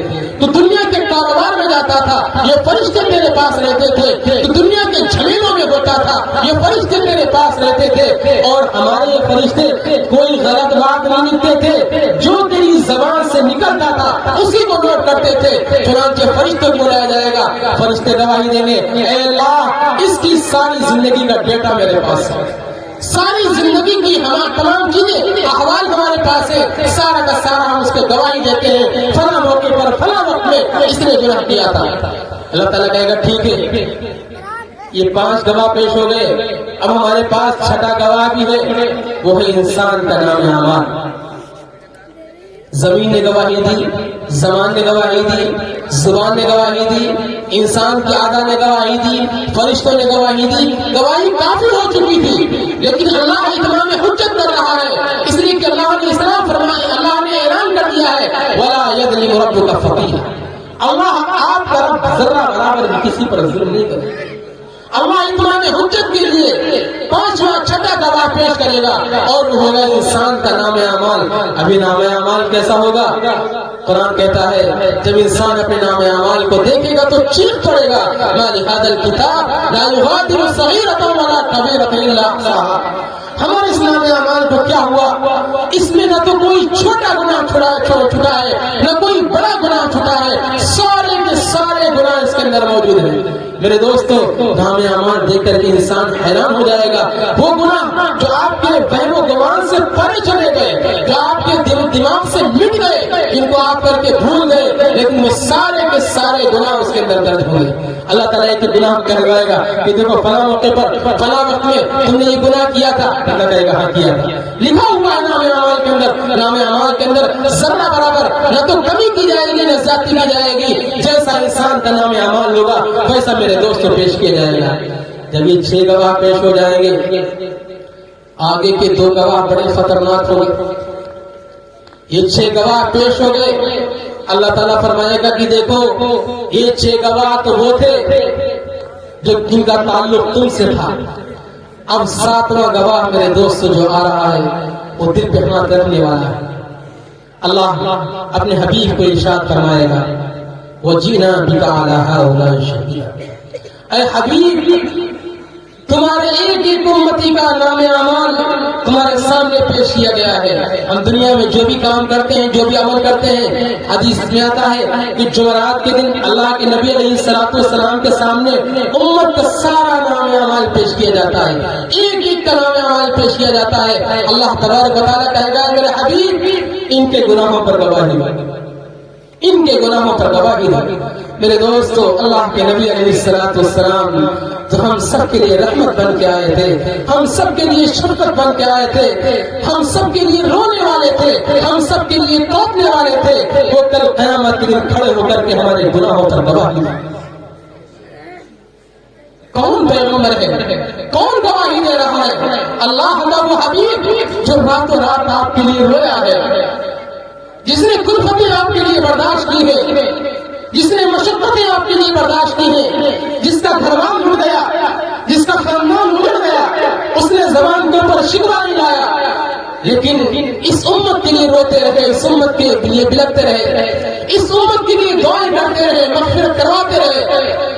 پوری زندگی آپ کی امت کے لیے گزر گئی۔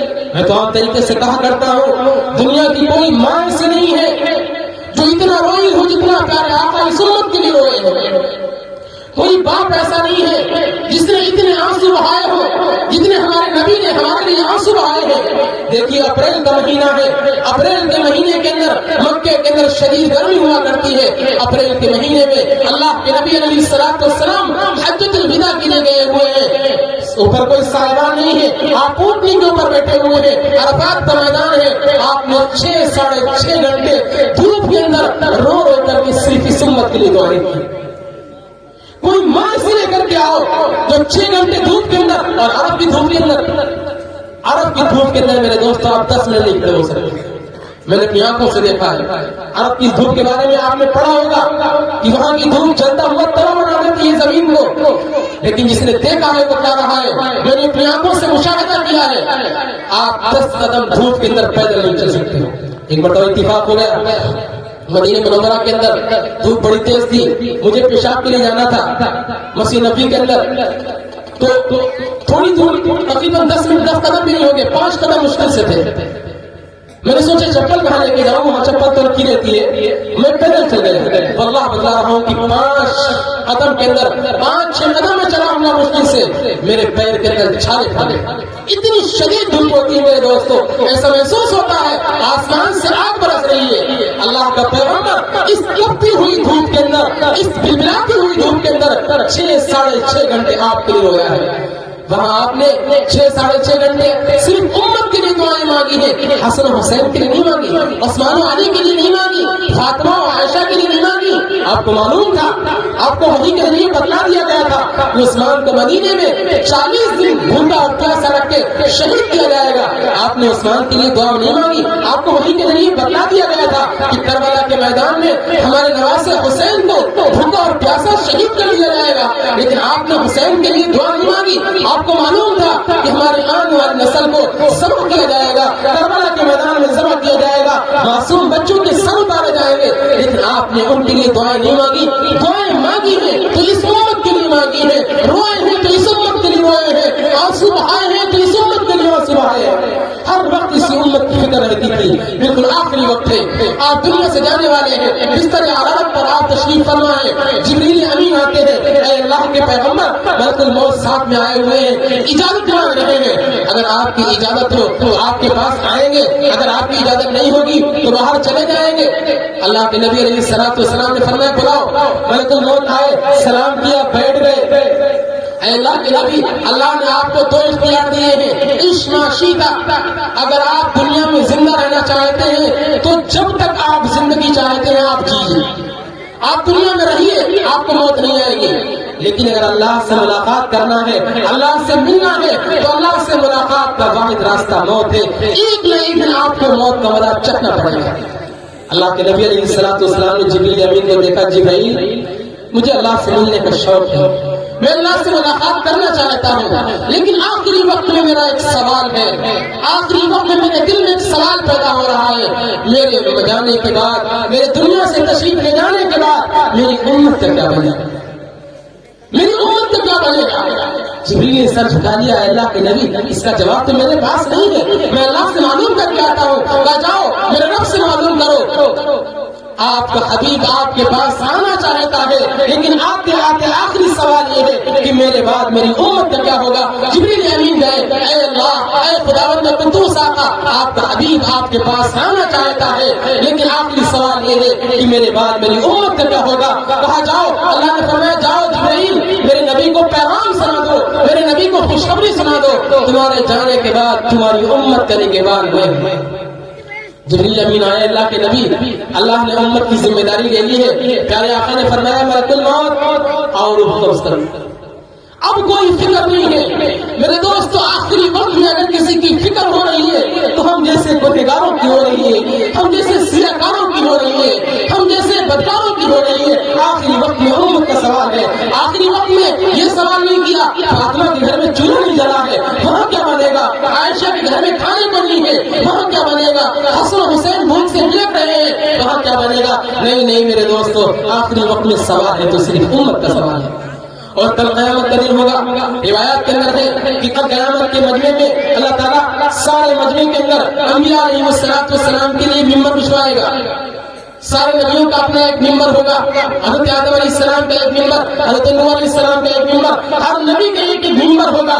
ہر نبی اپنے اپنے ممبر پر بیٹھ جائے گا.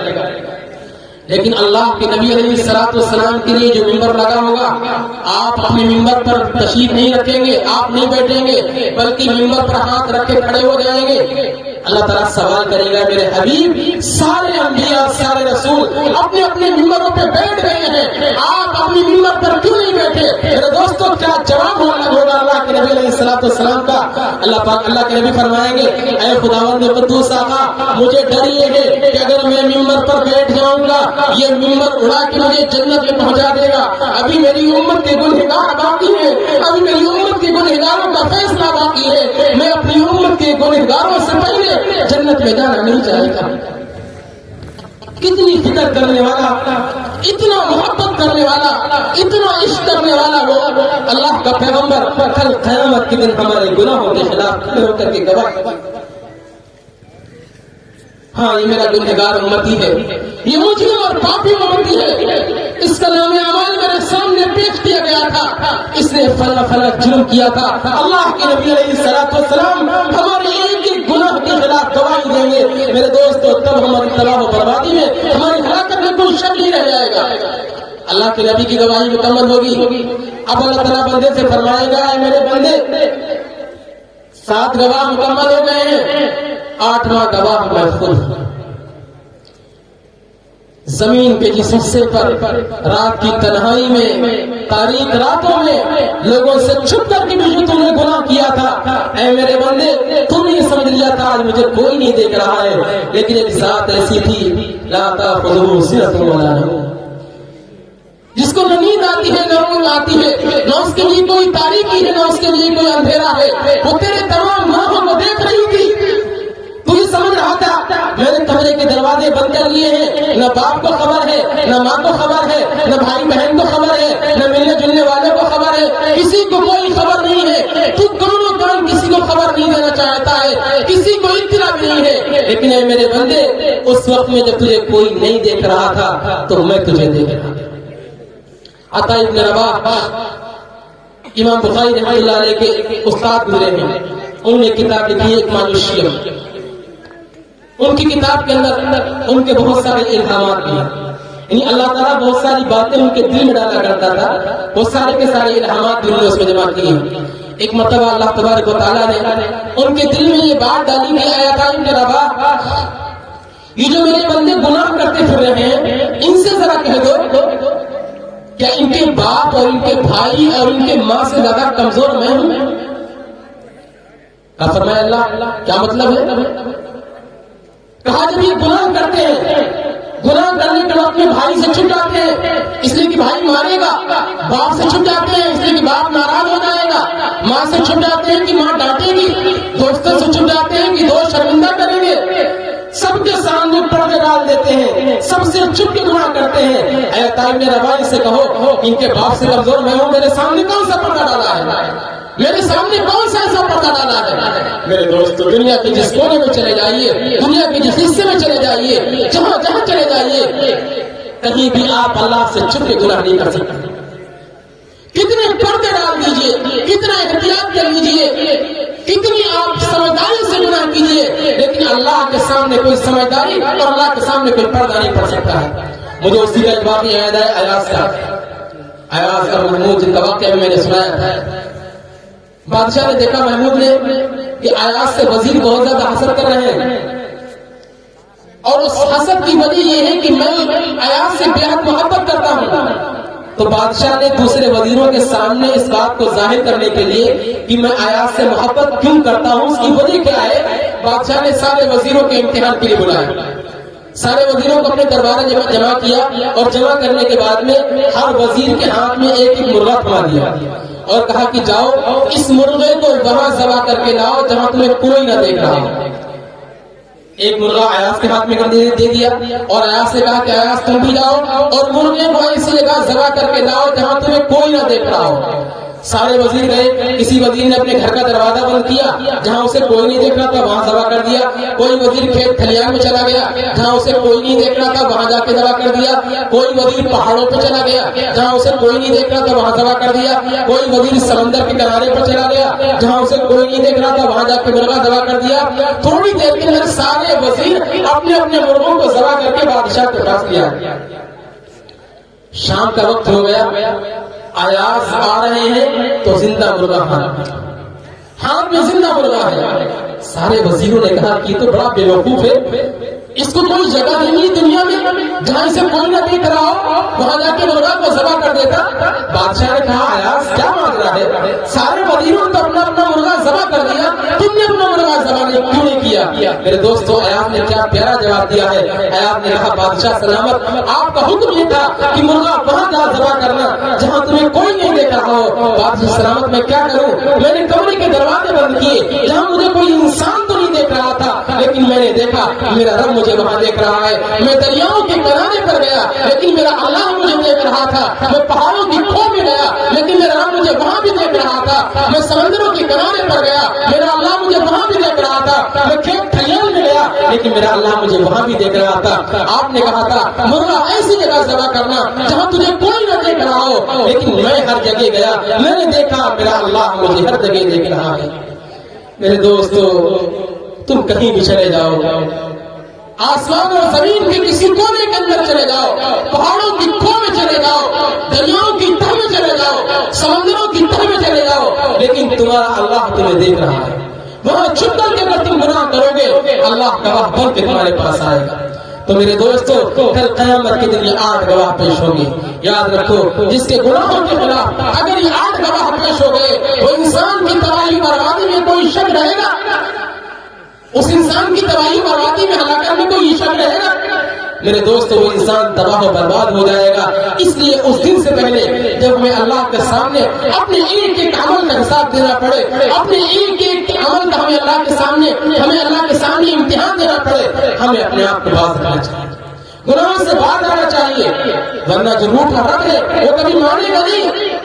اس لیے کہ اللہ کی نعمتوں کو بھی آپ نے استعمال کیا ہے، اللہ کی تمام دی ہوئی چیزوں کو آپ نے استعمال کیا ہے، اس کے باوجود بھی آپ نے اللہ کی نافرمانی کی. میرے دوستوں موقع ہے، وقت ہے، اللہ نے آپ کو زندگی دی ہے، اللہ نے آپ کو عمر دی ہے، اور اللہ تعالیٰ اپنے بندے کی توبہ کو بہت پسند بھی کرتا ہے. وہ چاہتا ہے کہ میرا بندہ ہے کسی طریقے سے میرے پاس آ جائے، کسی طریقے سے بھٹکا ہوا ہے، راستہ بھٹک گیا ہے، کسی طریقے سے میرے پاس آ جائے. سچ مانیے میرے دوستوں اگر آپ ندامت کا ایک آنسو بھی اللہ کے سامنے گرا دو گے اللہ سارے گناہوں کو معاف کرے. اللہ گناہوں کو معاف کرنا چاہتا ہے. کوئی معاف کروانے والا بھی تو ہو، کوئی معاف کروانے والا بھی تو ہو. میرے دوستو اللہ ایک ایک گناہ کو معاف کر دے گا اگر آپ کی زبان سے ایک مرتبہ سچے دل کے ساتھ میں توبہ بھی کر جائے. میرے دوستو اللہ آپ کی توبہ رد نہیں کرے گا.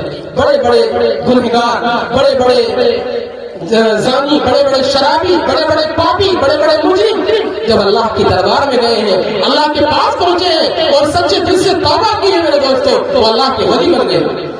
اللہ نے اپنا دوست بنا لیا ہے. بنی اسرائیل کا ایک انسان جس نے 70 سال تک کوئی نیک کام نہیں کیا تھا، 70 سال تک زنا کرتا رہا، شرابی پیتا رہا، چوریاں کرتا رہا، ڈکیتی ڈالتا رہا، 70 سال تک گناہ والی زندگی بسر کرتا رہا. 70 سال کی جب عمر ہو گئی تو دل میں خیال آیا کہ ہم نے تو بڑے گناہ کر لیے. بڑے پاک کر لیے، اب ہمیں نیک کام کرنا چاہیے۔ ابھی دل میں خیال ہی آتا ہے، اسی خیال سے وہ چپل پہننے کے لیے اپنے پیر کو نیچے اتارتا ہے۔ اللہ پاک فرشتوں کو بلاتا ہے کہ فرشتوں، یہ 70 سال کا بندہ ہے، اس نے کوئی نماز نہیں پڑھی، آج مسجد جا رہا ہے نماز پڑھنے کے لیے، آج گناہ سے توبہ کرنے کے لیے جا رہا ہے، ابھی اس نے ارادہ کیا ہے، تم گواہ رہو میں نے اس کے 70 سال کے گناہوں کو معاف کر دیا۔ وہ بندہ چپل پہنتا ہے، وضو کرتا ہے، جا کر کے اللہ کے سامنے نماز پڑھتا ہے، اور نماز پڑھ کر کے اپنے ہاتھوں کو اللہ کے سامنے پھیلاتا ہے، اور جیسے ہی ندامت کا اس کا ایک آنسو زمین پہ گرنے والا ہوتا ہے، اللہ پاک دوبارہ فرشتوں کو بلاتا ہے اور فرشتوں سے کہتا ہے، اے فرشتوں، اس کی ندامت کا آنسو اس کی آنکھ کے اندر بھر آیا ہے، تم گواہ رہو، اس کے زمین پر گرنے سے پہلے میں اس کے 70 سال کے گناہوں کو نیکیوں کے اندر تبدیل کر دیتا ہوں۔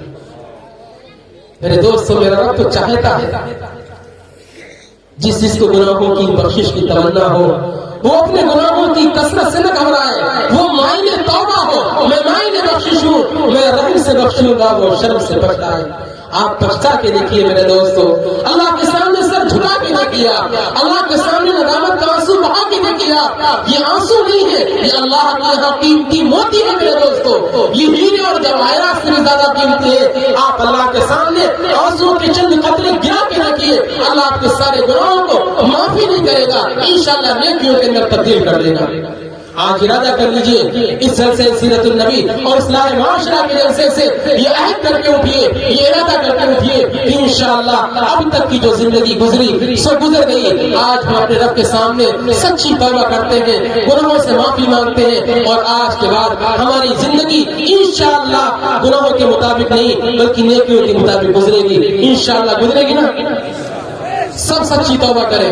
دیکھیے میرے دوستو، اگر آپ سچے دل سے توبہ کر لیں گے تو اللہ حالات کو بدل دیں گے، حالات کا پہیہ اللہ تعالیٰ گھما دیں گے، حالات کی ڈگر اللہ تعالیٰ موڑ دیں گے، لیکن شرط یہ ہے کہ آپ اپنے سارے کرتوتوں پر جو لوگ سود لینے والے ہیں آج تہیہ کر لیجئے کہ مجھے سود کی پائی نہیں چاہیے، جن لوگوں نے جوا کھیلا ہے آپ واپس کیجئے، جو بڑے بڑے گناہ زنا کر چکے ہیں، شراب پی چکے ہیں، وہ توبہ کر لیں کہ آج کے بعد مجھے کسی گناہ کے قریب نہیں جانا ہے۔ اگر سارے مسلمان میرے دوستوں توبہ کر لیں تو حالات بدل جائیں گے، اور اللہ کے پیغمبر علیہ السلام جو معاشرہ ہمیں دے کے گئے تھے، دودھ کا دھلا ہوا پاکیزہ معاشرہ جو ہمیں عطا کر کے گئے تھے، انشاءاللہ ویسا معاشرہ قائم ہو جائے گا، پھر اصلاح معاشرہ کے پروگرام کرنے کی آپ کو ضرورت نہیں پڑے گی۔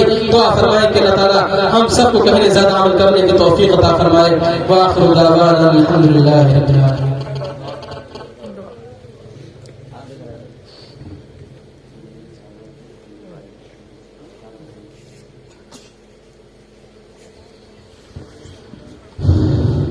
دعا کر لیجیے۔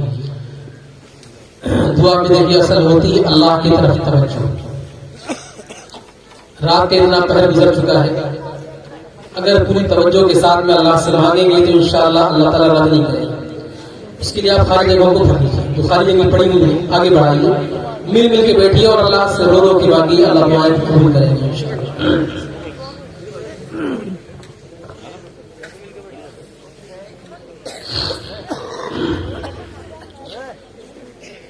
اللهم لك الحمد كله ولك الشكر كله، لا أحصي ثناء عليك أنت كما أثنيت على نفسك، لا إله إلا الله الواحد الأحد الصمد الذي لم يلد ولم يولد ولم يكن له كفوا أحد۔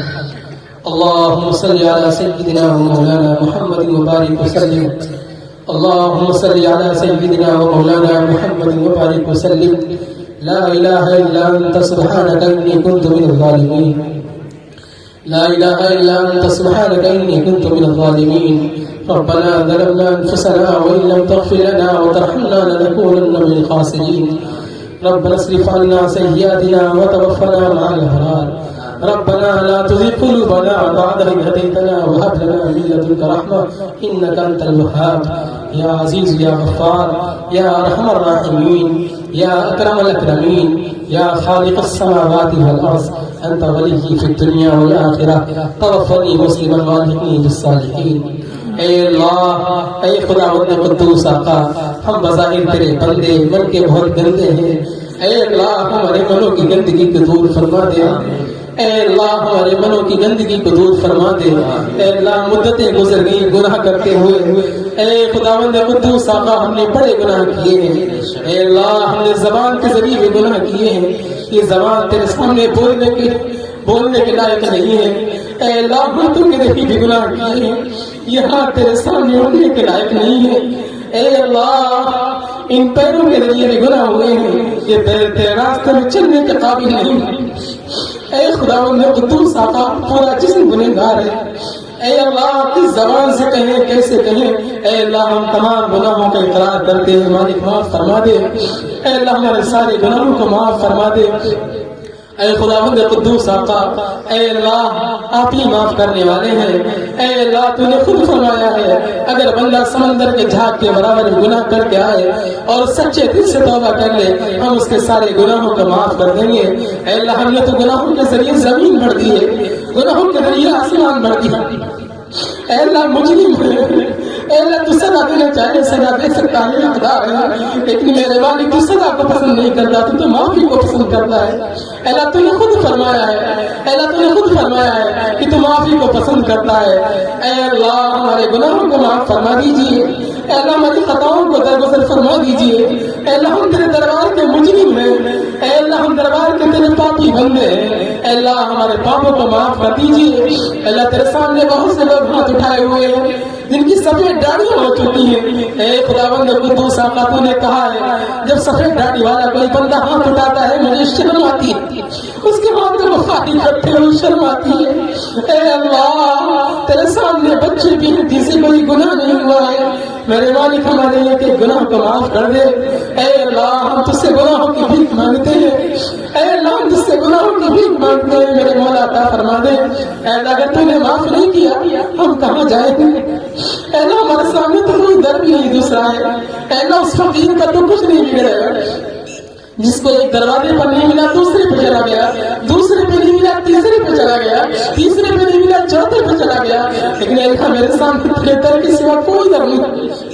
اے اللہ میرے سامنے تیرے در کے سوا کوئی در نہیں ہے. اے اللہ ہم اپنے در سے مایوس مت لوٹائیے. اے اللہ گناہوں کو معاف کر دیجیے. اے اللہ کی رات گئے اگر کوئی کسی کے دروازے پر کوئی سوال کرے تو یقین گھر والا اسے واپس نہیں کرے گا. اے اللہ ہم تیرے دربار میں سوال کر رہے ہیں, رات کا قصہ گزر چکا ہے. اے اللہ تیری محبت میں تیرے نبی کے عشق میں بیٹھے ہوئے ہیں. اے اللہ ہمارے دامنوں کو امیدوں سے بھر دیجیے. اے اللہ ہمارے لیے مغفرت کے فیصلے فرما دیجیے. اے خدا بندہ قدوس آقا آج پوری امت پریشان ہے. اے اللہ ساری دنیا کے لوگ پریشان ہے. اے اللہ خاص طریقے سے مسلمانوں پر ظلم و ستم ہو رہا ہے. اے اللہ ساری دنیا میں سب سے مظلوم قوم مسلمان ہو گئی. اے اللہ جو سب سے زیادہ قداور قوم تھی, جو سب سے زیادہ عزت والی قوم تھی, آج وہ سب سے زیادہ ذلیل ہو گئی. اے اللہ ہم سمجھتے ہیں ہمارے گناہ, اے اللہ ہماری کالی کرتوت ہے.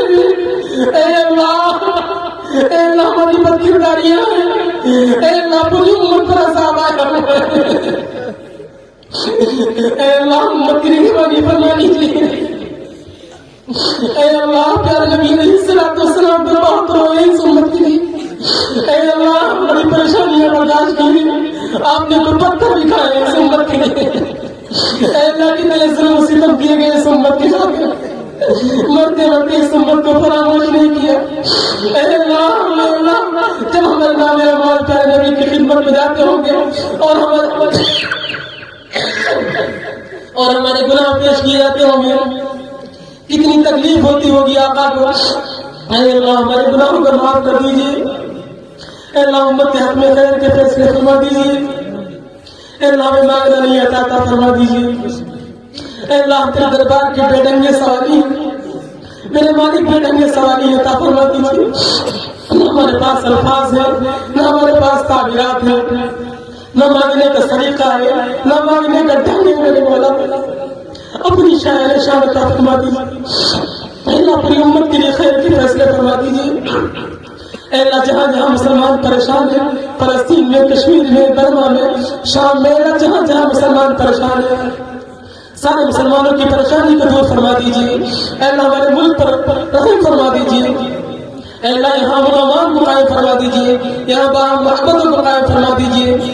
اے اللہ یہاں جو نفرت لوگ پیدا کرنا چاہتے ہیں اللہ انہیں ختم فرما دیجیے، اے اللہ انہیں مٹا دیجیے، اے اللہ اے خدا بند قدوس آقا بہت سے لوگ پریشان ہیں ان کی پریشانی کو دور فرما دیجیے، اے اللہ کچھ لوگ بیمار ہیں، کچھ لکھیمپور میں بھرتی ہیں، کچھ لکھنؤ میں ہیں، اے اللہ تو سب کو شفا عطا فرما دیجیے، اے اللہ کچھ بیمار ایسے ہیں جن کو ڈاکٹروں نے لا علاج بیماری کہہ دیا ہے، میرے مالک یہ ساری بیماریاں لا علاج دنیا کے ڈاکٹروں کے حساب سے ہیں، آپ کے یہاں کوئی بیماری لا علاج نہیں ہے، اے اللہ تو اپنی شفا کے خزانے سے سارے بیماریوں کو شفا عطا فرما دے، اے اللہ سارے مقروضوں کے قرضے کی ادائیگی کی صورتیں پیدا فرما دے، اے اللہ ہمارے حال پر رحم فرما دے، اے اللہ ہماری حسنات کو قبول فرما دیجیے، ہماری سیئات کو درگزر فرما دیجیے، اے اللہ ہمیں مانگنا نہیں آتا عطا فرما دیجیے، اے اللہ جو مانگنے سے رہ گیا وہ بھی عطا فرما دیجیے، اے اللہ ہماری تمام امیدوں کو پورا فرما دیجیے، ہماری مائیں بہنیں بیٹھی ہیں اے اللہ ان کے دلوں میں جو خواہشات ہوں جو تمنائیں ہوں اے اللہ سب کو پورا فرما دیجیے، اے اللہ ہماری تمام دعاؤں کو پیارے آقا صلی اللہ علیہ وسلم کے صدقے طفیل میں قبول فرما لیجیے، ربنا تقبل منا انک انت السمیع العلیم وتب علینا انک انت التواب الرحیم، جزا اللہ عنا محمد ما هو صلی اللہ علیہ وسلم۔